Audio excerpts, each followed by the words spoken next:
Okay, Vanda, so now we're into the second quadrant, which is the quadrant of the past. Now, the first step in your 8 steps for this bit is adjust. Tell us all about adjust.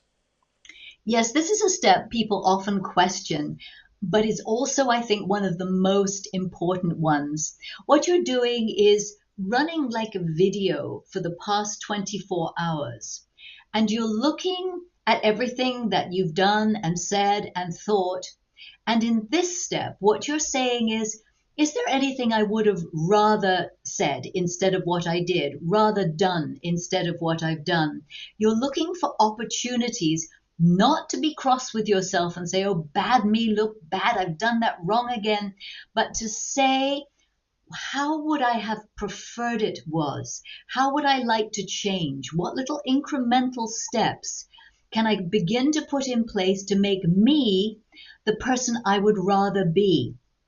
And so you're looking to pull the lessons out from the things that have happened in the past 24 hours and to then give you that lesson. And then what is important is as you go through these, you'd be counting them on whichever is your non-dominant hand, the one you don't normally write with, for example. And at the end of your minute, you'll have a certain number of fingers down and counted. And at the end of that minute, because the past is past, we are going to let it go and we rub them off, blow them off. I don't mind what you do, but you get rid of everything that was past and only hold on to the lessons, which is where you're wanting to improve yourself. And this most frequently, those little things that we say and do are usually with those closest to us, the ones who know exactly how to push our buttons and make us boom respond before we've even given a thought. And those are also the ones we least want to hurt.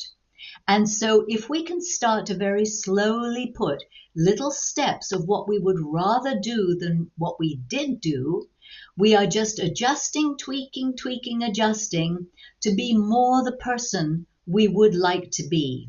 So you count them, and then at the end of the time, you get rid of them and say, right, that whole past is past. I don't need to revisit it again. Thank you for the lessons, and onward we go.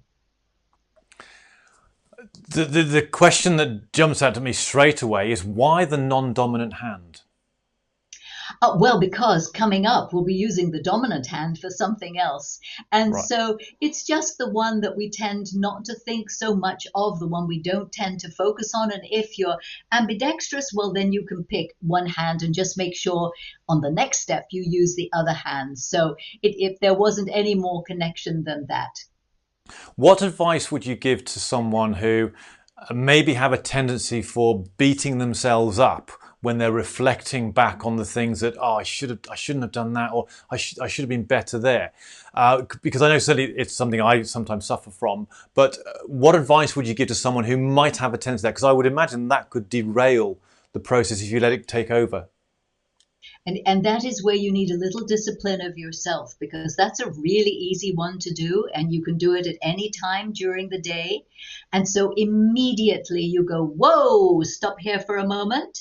We need to look at what is the lesson. What would I have rather done? What would I have rather said? So that little voice in your head, instead of going, mac, look what you've done it wrong again, you did it nasty again, whatever it is, just says, okay, what would you have rather? And even if it is that you just say, okay, I'm just going to take an in breath.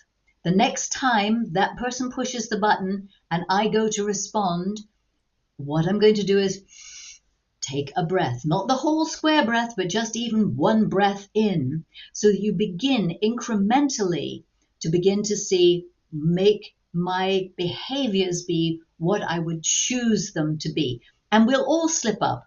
But if you know that basically you're heading in an overall good direction, that is really important. And it helps you feel better about your self concept. And also, it helps to build relationships because it's really easy to get into those little knocky kind of ways that we can sometimes do which do not build relationships. And so it's just keep thinking everyone you love, you're getting yourself better so you can love them better and you can have a better relationship. And that helps you to have the strength to turn it around, but to go through it in the first place so you can then get rid of it in the second place. So just make sure I'm clear on this. So let's say yesterday I snapped at someone close to me, and I think I snapped at someone. Should I then go, well, maybe I should have just sort of paused and just bit my tongue, or maybe I should have just done this? So it's almost like a two-stage process before you discard it. Yes, absolutely. Right. Exactly that. It's to pause. It's to, and even if you can just get a pause in, that would be fantastic. Then as you work along further, you may be able to get to the stage that you actually don't have to respond right away at all. And you can stop and think, what's going on for that person? Why did they do what they did that I do not need to respond the way that I have done in the past? I could smile. I could hug them. I could hop up and down on one foot or another, just anything to break the normal negative response and to begin to get a positive response and to build yourself. Brilliant. Now, I've got a friend who sometimes looks back on his 24 hours and thinks there's a whole load of stuff. It's a friend, of course, someone I know well, not Yeah, me. yeah, yeah. And so looking back, so if there is someone out there who is having a particularly difficult time and maybe going through a stage where when they reflect back on that time, there's lots of things that they wish and all of a sudden there's only five fingers on the one hand. What would you say about how they can deal with that? Because you could get quite overwhelmed with negativity in that instance. Yes. Well, fortunately, we sleep for quite a bit of the time, so that cuts down immediately. But yes, if your friend is having one of those days, I would think then, I mean, there's nothing that says you can't do an extra minute.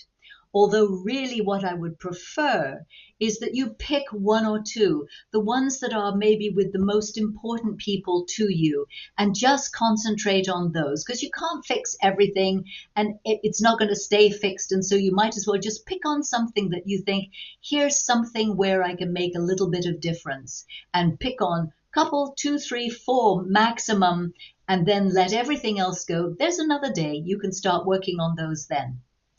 That's great advice. I'm looking forward to the next step because I know what's coming now. Yeah.